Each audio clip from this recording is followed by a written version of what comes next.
You ever seen an episode of Saturday Night Live? Yeah, you know what I'm talking about. You know, where all the actors, famous actors and comedians, they do all these skits. It's very funny. I always enjoyed it. One day I had a bunch recorded and I decided to watch one.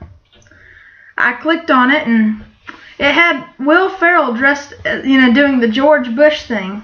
But his eyes were red, like the look of murder or something.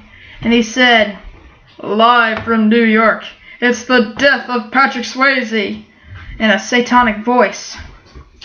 Then it opened to one of my favorite skits, where Patrick Swayze and Chris Farley are competing for the part as the Chippendales dancer. They're on the stage with their robes and bow ties, and there's the judges. And they do all... I don't remember their stage names, so I'm going to have to refer to them as their real names, Chris Farley and Patrick Swayze. Chris, he looked different.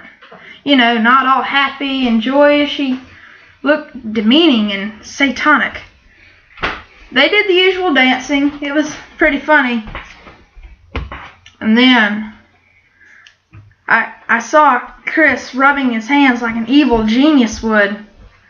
The judge announced that the part's going to Patrick like it should, and how he explains all the reason how just Chris is too fat and Patrick has the better body for it. And Chris, he grabs a dagger from his pocket, drains the blood from Patrick's throat like the goats did in biblical days. He was laughing.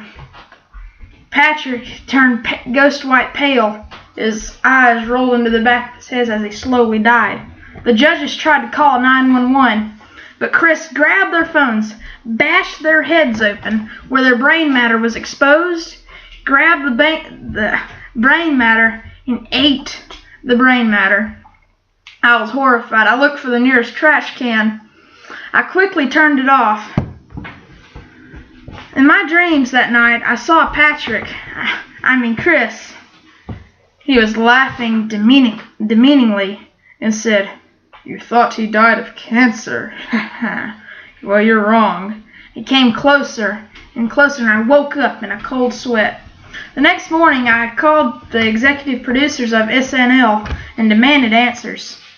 There's a death silence, and the phone hung up. I don't know much about what I saw that night. Chris Farley has always been appearing in my dreams ever since. And for all I know, that episode could still be airing on TV